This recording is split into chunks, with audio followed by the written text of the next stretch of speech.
जय हिंद दोस्तों। आज हम लोगों के मैट्रिक्स का सेकंड लेक्चर है। इस सेकंड लेक्चर में हम लोग टाइप्स ऑफ मैट्रिक्स देखेंगे, फिर हम लोग देखेंगे इक्वलिटी ऑफ मैट्रिक्स, यानी कि जो हम लोगों के अवयवों की समानता होती है वो क्या होती है। फिर हम लोग देखेंगे कि अवयवों पे संक्रियाएं क्या होती हैं। ठीक है, अवयवों पे संक्रियाओं का मतलब जैसे योग की संक्रिया, घटाने की संक्रिया, गुणा की संक्रिया, ये सब। ठीक, तो जब हम लोग अवयवों के गुणनफल का, चाहे योगफल का, चाहे अंतर का जब हम लोग करते हैं तो इनमें कुछ कंडीशन होती हैं। जैसे अगर संख्याओं को जोड़ना हो, चाहे घटाना हो, चाहे गुणा करना हो, तो बड़ी सिंपल है। आप क्या करेंगे, भारतीय सिस्टम के अनुसार आराम से निकाल लेंगे, जोड़ लेंगे, घटा लेंगे, गुणा कर लेंगे, भाग कर लेंगे।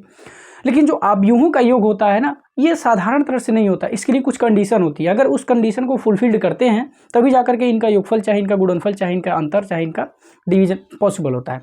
तो फिलहाल वो क्या क्या होंगे आगे हम लोग देखेंगे। पहले हम लोग देखते हैं टाइप्स ऑफ मैट्रिक्स को।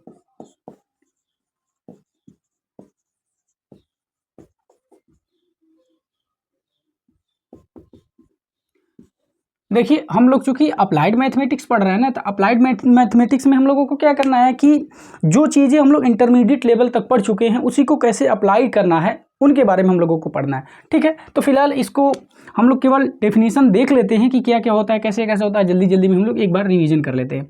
देखिए, जो पहला होता है वो होता है स्तंभ आव्यूह। या इसी स्तंभ आव्यूह को हम लोग स्तंभ सदिश भी बोलते हैं। देखिए, होता क्या है, ऐसा आव्यूह जिनके स्तंभों की संख्या एक हो, ठीक है, उनको हम लोग क्या बोलते हैं, स्तंभ आव्यूह बोलते हैं। ठीक है, ऐसा आव्यूह जिनमें स्तंभों की संख्या एक हो, पंक्ति कितने भी हो सकते हैं उससे हमको मतलब नहीं है, बस स्तंभ एक होने चाहिए, तो इसको हम लोग क्या बोलेंगे, स्तंभ आव्यूह बोलेंगे। फिर उसके बाद हमारा आ जाएगा पंक्ति आव्यूह। इसी पंक्ति आव्यूह को हम लोग पंक्ति सदिश भी बोलते हैं। अब देखिए, पंक्ति सदिश क्या होता है, जैसे स्तंभ सदिश में क्या होता था, जिनमें स्तंभों की संख्या एक होती थी, वैसे ही हमारा पंक्ति सदिश है, तो इसमें क्या होगा कि पंक्तियों की संख्या एक होगी, स्तंभों की संख्या कुछ भी हो सकती है। तो यहाँ पे हम मान लेते हैं, ठीक, तो इसमें देखिए पंक्ति एक है और स्तंभ इसमें 5 है, तो इसलिए ये कौन सा वाला हो जाएगा, पंक्ति आव्यूह हो जाएगा। इसमें देखिए पंक्ति 4 है लेकिन स्तंभ एक है, इसलिए ये क्या हो जाएगा, स्तंभ आव्यूह हो जाएगा। अब हम लोग तीसरा देख लेते हैं, क्षैतिज आव्यूह। क्षैतिज आव्यूह क्या होता है, ऐसा आव्यूह जिनमें पंक्तियों की संख्या स्तंभों की संख्या से कम हो, ऐसे आव्यूह को हम लोग क्षैतिज आव्यूह बोलते हैं। जैसे अगर हम यहाँ पे एग्जांपल इसका लेना चाहें, ऐसे ले लेते हैं। देखिए, इसमें पंक्ति 2 है और स्तंभ 4 है, तो इसमें देखिए पंक्तियों की संख्या स्तंभों की संख्या से कम है, इसीलिए इसको हम लोग कौन सा आव्यूह बोलेंगे, क्षैतिज आव्यूह बोलेंगे। ऐसे हम लोग चौथा देख लेते हैं, ऊर्ध्वाधर आव्यूह। देखिए, ऊर्ध्वाधर आव्यूह क्या होता है, ऐसा आव्यूह जिनमें स्तंभों की संख्या पंक्तियों की संख्या से कम हो, ऐसे आव्यूह को हम लोग ऊर्ध्वाधर आव्यूह बोलते हैं।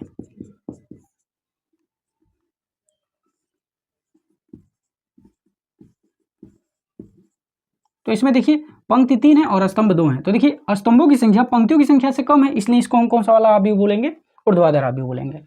अब पांचवा हम लोग देख लेते हैं।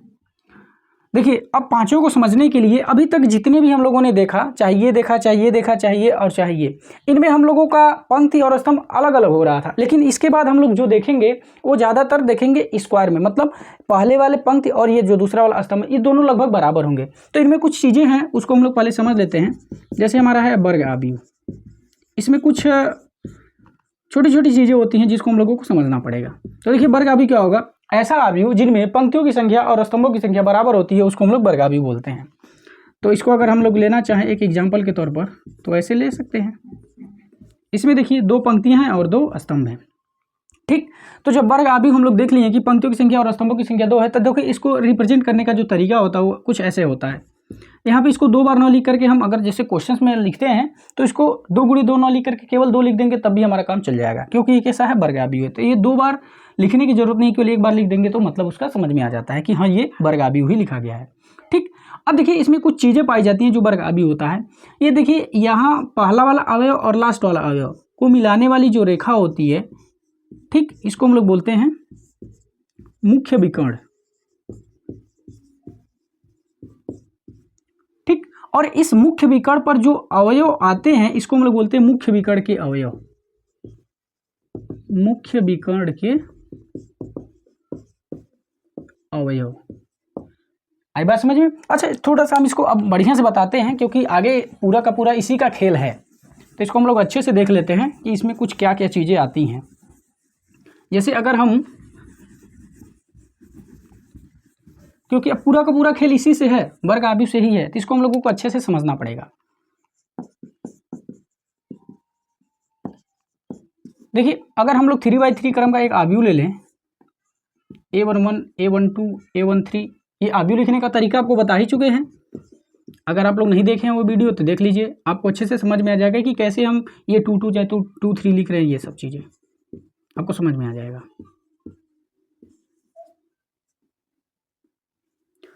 ठीक है, अब देखिए वर्ग आव्यूह में हमने बताया ना कि इनमें पंक्तियों की संख्या और स्तंभों की संख्या बराबर होती है, तो इसमें देखिए 3 पंक्ति और 3 स्तंभ बराबर हो गए। अब जो हम लोगों को छोटी छोटी चीज़ें इसमें सीखने की चीज़ें हैं वो हम लोग यहाँ पे सीखते हैं।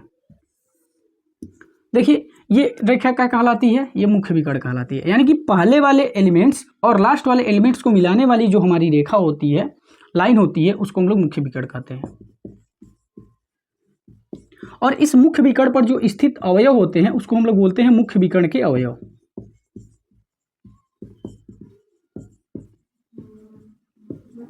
ठीक, अब देखिए जरा, ये जो मुख्य विकर्ण के अवयव हैं उनमें पंक्तियों की संख्या और स्तंभों की संख्या बराबर हो रही है। देखिए यहाँ पे जो शुरू में लिखा होता है वो पंक्ति होता है, जो बाद में लिखा होता है वो स्तंभ होता है। तो यहाँ पे 1 1 है, यहाँ 2 2 है, यहाँ 3 3 है। तो देखिए जो मुख्य विकर्ण के एलिमेंट्स होते हैं उसमें I बराबर J होता है। ठीक ना, मुख्य विकर्ण के जितने भी एलिमेंट्स होते हैं उसमें I और J बराबर होते हैं।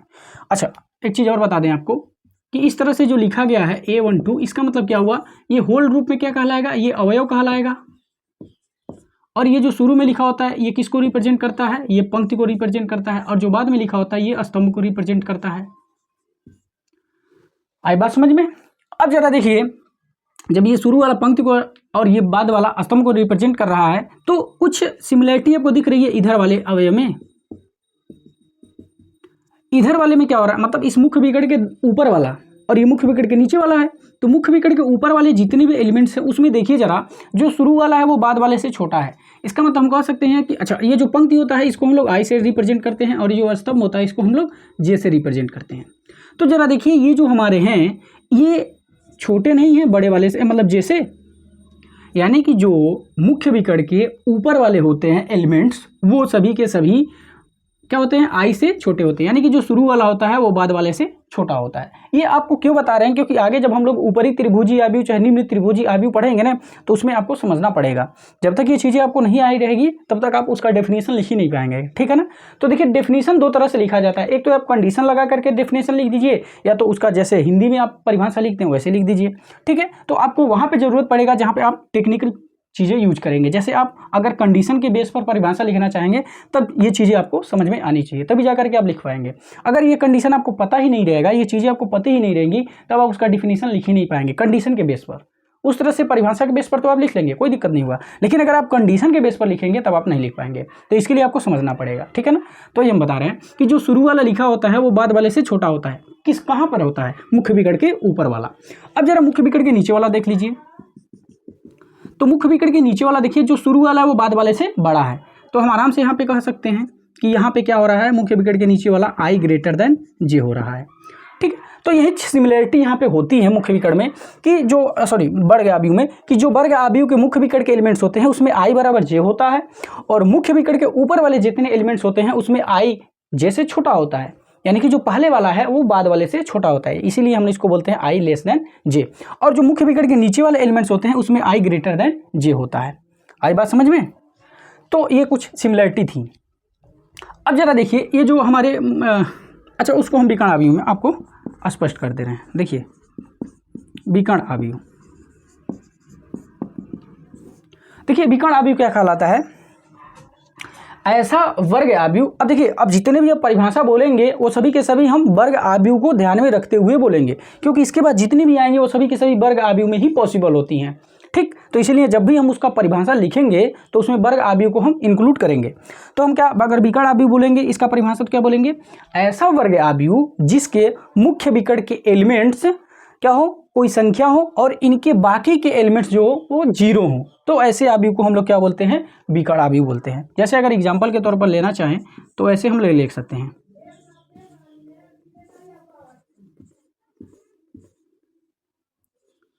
तो देखिए ये हमने एक वर्ग आव्यूह लिया जिसके मुख्य विकर्ण के एलिमेंट्स तो हमको पता है कि 9, 3, 5 है, लेकिन बाकी के जो एलिमेंट्स हैं वो क्या है, कुछ नहीं, पता नहीं है, मतलब 0 हैं। तो ऐसे ही आव्यूह को हम लोग क्या बोलते हैं, विकर्ण आव्यूह बोलते हैं। तो विकर्ण आव्यूह का परिभाषा क्या होता है, ऐसा वर्ग आव्यूह जिसके मुख्य विकर्ण के एलिमेंट्स तो हों लेकिन बाकी के सभी एलिमेंट्स क्या हों, 0 हों, तो ऐसे आव्यूह को हम लोग क्या बोलते हैं, विकर्ण आव्यूह बोलते हैं। ठीक, तो यह वाला हो जाएगा। अब देखिए इस विकर्ण आव्यूह को हम लोग ऐसे भी रिप्रेजेंट करते हैं, डायगोनल। अब देखिए जब हम लोग देख रहे हैं मुख्य विकर्ण पे, तो केवल मुख्य विकर्ण पे विकर्ण आव्यूह में केवल मुख्य विकर्ण पे ही एलिमेंट्स मिल रहे हैं। तो इसको अगर हमको रिप्रेजेंट करना होता है तो ऐसे रिप्रेजेंट करते हैं, ऐसे, यह है हमारा 9, यह है हमारा 3 और यह है हमारा 5, बस ये हो जाएगा आंसर। तो आप अगर विकर्ण आव्यूह को लिखना चाहते हैं तो विकर्ण आव्यूह को आप ऐसे भी लिख सकते हैं या फिर आप ऐसे भी लिख सकते हैं, दोनों लिखने का तरीका है। ठीक है, अगर हम व्यापक रूप में लिखना चाहें तो कैसे लिखेंगे, जैसे मान लीजिए हमारे पास कोई एक आव्यूह दिया गया हो A11, बाकी के तो ये सब 0 रहेंगे, 0, A21, 0, 0, 0, 0, A3, सॉरी ये 2 होगा ना, ये 3, 3 हो जाएगा, ये 0 हो जाएगा, फिर 0, 0, 0, A44 हो जाएगा। तो जरा देखिए केवल मुख्य विकर्ण पे ही हमको मिल रहे हैं, बाकी तो सभी 0 मिल रहे हैं ना। तो अगर हमको इसको लिखना होगा तो हम इसको ऐसे भी लिख सकते हैं शॉर्ट रूप में, जो लिखने का इसका तरीका होता है शॉर्ट रूप ऐसे होता है, A11। अच्छा अगर ये और बढ़ते तो ऐसे हमारे बढ़ते जाते, ये भी A22, A33, A44 ऐसे डॉट डॉट बढ़ते जाते हैं। ठीक है ना, तो आप इसको मुख्य विकर्ण आव्यूह को आप ऐसे भी लिख सकते हैं और आप ऐसे भी लिख सकते हैं। अब चलिए, अब हम लोगों का है एक अदिश आव्यूह। देखिए मुख्य विकर्ण, ये विकर्ण आव्यूह और सदिश आव्यूह कुछ एक ही जैसा होता है, बस फर्क थोड़ा सा बस होता है। अब वो फर्क क्या है वही हम लोग देखने वाले हैं। एक है हमारा सदिश आव्यूह, देखिए ये था हमारा 6वां और ये है हमारा 7वां। सदिश आव्यूह, सॉरी अदिश आव्यूह है। देखिए अदिश आव्यूह, जैसा कि आप जानते होंगे अदिश का मतलब क्या होता है, संख्या कैसा होता है, ये अपरिवर्तित होता है, मतलब ये अचर होता है। बात समझ रहे हैं ना, कि जो हमारी संख्याएं होते हैं वो क्या होते हैं, अचर होते हैं। अचर मतलब निश्चित होते हैं। तो ऐसे हमारे अदिश आव्यूह को अगर हम लिखना चाहें तो ये क्या होगा, कनेक्ट करा रहे हैं आपको, कनेक्ट कैसे कराएंगे ये देखिए कैसे। जो हमारे अदिश वाले आव्यूह होते हैं वो इस मुख्य विकर्ण के जैसे ही होते हैं, बस इसमें फ़र्क क्या होता है कि जो हमारे जो विकर्ण आव्यूह होते हैं उनमें मुख्य विकर्ण पर कुछ एलिमेंट जो हैं वो सभी के सभी इधर उधर हो सकते, मतलब कुछ भी हो सकते हैं। लेकिन जो हमारे अदिश आव्यूह होते हैं, इस अदिश आव्यूह के मुख्य विकर्ण के एलिमेंट्स क्या होते हैं, सभी के सभी बराबर होते हैं और बाकी सभी एलिमेंट्स 0 होते हैं। जैसे यहाँ पे ले लेते हैं 4 ले लेते हैं, तो देखिए चाहे आपका विकर्ण आव्यूह हुआ चाहे आपका अदिश आव्यूह हुआ, इसके मुख्य विकर्ण पर ही केवल एलिमेंट्स होते हैं, बाकी सभी एलिमेंट्स 0 होते हैं। बस फर्क क्या होता है, जो हमारे अदिश आव्यूह होते हैं, अदिश आव्यूह के मुख्य विकर्ण के जो एलिमेंट्स होते हैं वो इक्वल होते हैं, और जो हमारे विकर्ण आव्यूह के मुख्य विकर्ण के एलिमेंट्स होते हैं वो क्या होते हैं, अलग अलग होते हैं, डिफरेंट होते हैं। ठीक है ना, तो यही है हमारा इसमें कुछ अंतर। अब हम लोग देख लेते हैं अगला, तो ये तो 7वां था, अब हम लोग देखते हैं 8वां।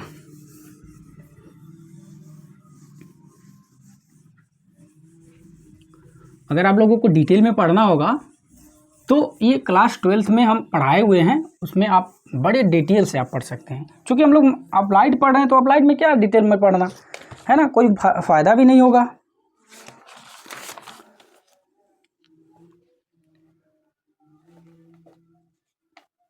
चलिए अब हम लोग देख लेते हैं 8वां है ना, शून्य आव्यूह।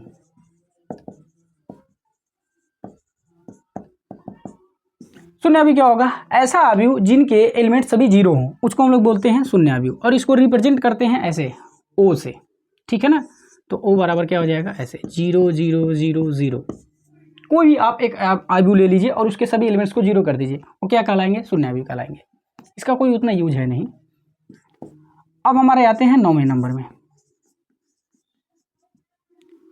ठीक, अच्छा इसका यूज जानते हैं कहाँ पे होता है, जब आप इक्वेशन को सॉल्व करते हैं, जब इसमें आप ये आएंगे तो आप देखेंगे ऐसे सेटिस्फाई करना होता है, a² + 5a + 9 = 0 सिद्ध करिए, ऐसे करके आपको कोई एक आव्यूह दे दिया रहता है, तो वहाँ पर इसका यूज होता है। तो जब हम क्वेश्चन सॉल्व करेंगे तो उसमें देखेंगे। अब अगला आता है 9 नंबर का, इकाई आव्यूह।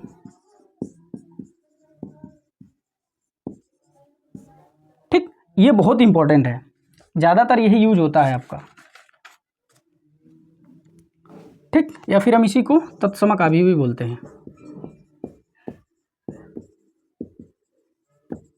अब ये हमारे इकाई आव्यूह या तत्समक आव्यूह क्या कहलाते हैं।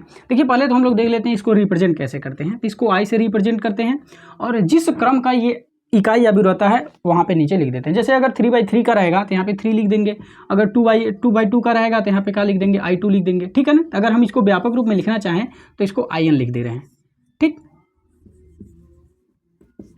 तो चलिए देखते हैं इसका एग्जाम्पल। पहले इसका परिभाषा देख लेते क्या होता है। ऐसा वर्ग आव्यूह जिसके मुख्य विकर्ण के सभी एलिमेंट्स 1 हों और बाकी सभी एलिमेंट्स 0 हों, उसको हम बोलते हैं इकाई आव्यूह। जैसे 1 0 0 0 1 0 0 0 1 ऐसे करके। तो देखिए ये हमारे मुख्य विकर्ण के सभी एलिमेंट्स 1 हैं और बाकी सभी 0 हैं, इसीलिए इसको हम लोग क्या बोलेंगे, इकाई आव्यूह बोलेंगे। और ये किस क्रम का इकाई आव्यूह होता है। देखिए इसमें 3 पंक्ति और 3 स्तंभ है, तो ये हम इसको अगर रिप्रेजेंट करना होगा तो लिख देंगे I3। आई बात समझ में। तो ये हमारा रहा इकाई आव्यूह। अब हम लोग देख लेते हैं 10वां वाला। 10वां देखते हैं ऊपरी त्रिभुजीय आव्यूह।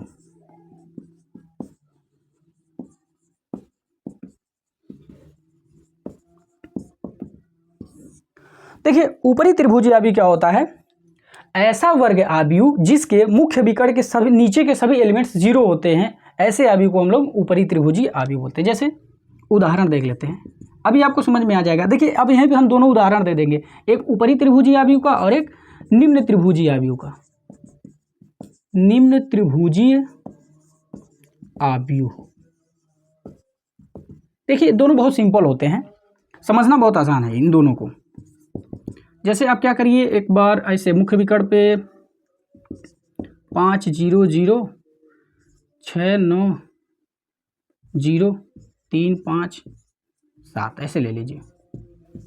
आप एक ऐसे ले लीजिए और एक हम दूसरा ले लेते हैं समझाने के लिए। 5 3 1 0 4 6 0 0 1 ऐसे करके। देखिए हमने क्या बताया, ऊपरी त्रिभुजीय आव्यूह क्या है, जब मुख्य विकर्ण के नीचे के सभी अवयव 0 हैं, और निम्न त्रिभुजीय आव्यूह क्या है, जिसके मुख्य विकर्ण के ऊपर के सभी अवयव 0 हैं। तो ऐसा हम क्यों कह रहे हैं, अभी देखिए ऊपरी, अच्छा इसी को आप समझिए, ये क्या है, देखिए नीचे के सभी एलिमेंट्स 0 हैं तो आपको क्या बच रहा है, यही बस बच रहा है ना। और यहाँ पे क्या है, ये ऊपर वाले 0 हैं तो क्या बच रहा है, ये बच रहा है।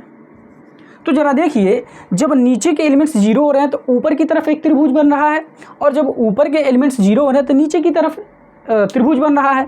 तो वही हम यहाँ पे बताए हैं कि ऊपर का त्रिभुज कब बन रहा है, जब नीचे वाले एलिमेंट्स 0 हों। तो वही हम यहाँ पे इसकी परिभाषा बोले हैं, ऐसा वर्ग आव्यूह जिसके मुख्य विकर्ण के नीचे के सभी एलिमेंट्स 0 होते हैं, ऐसे आव्यूह को ही हम लोग क्या बोलते हैं, ऊपरी त्रिभुजीय आव्यूह। क्योंकि जब मुख्य विकर्ण के नीचे का 0 बनेगा तभी तो ऊपर त्रिभुज बन रहा है, तो इसलिए हम लोग उसको क्या बोलते हैं, ऊपरी त्रिभुजीय आव्यूह बोलते हैं। निम्न त्रिभुजीय आव्यूह कब बोलेंगे, जब ऊपर के एलिमेंट्स 0 हो, तभी तो जो बचेगा एलिमेंट्स वो नीचे बचेगा और वही हमारा एक त्रिभुज का निर्माण करेगा, इसीलिए हम इसको बोलते हैं निम्न त्रिभुजीय आव्यूह। तो इसका परिभाषा क्या होगा, ऐसा वर्ग आव्यूह जिसके मुख्य विकर्ण के ऊपर के सभी एलिमेंट्स 0 होते हैं, ऐसे आव्यूह को ही हम लोग क्या बोलते हैं, निम्न त्रिभुजीय आव्यूह। क्योंकि जब ऊपर का 0 हो जाएगा सभी के सभी तो नीचे का एलिमेंट्स बचेगा, और जब नीचे का एलिमेंट्स बचेगा तो एक त्रिभुज का निर्माण कर रहा है, ठीक। और ये जो त्रिभुज बनना नीचे बन रहा है, इसीलिए इसको निम्न त्रिभुजीय आव्यूह बोलते हैं। आई बात समझ में। तो ये रहा आपका टाइप्स ऑफ मैट्रिक्स।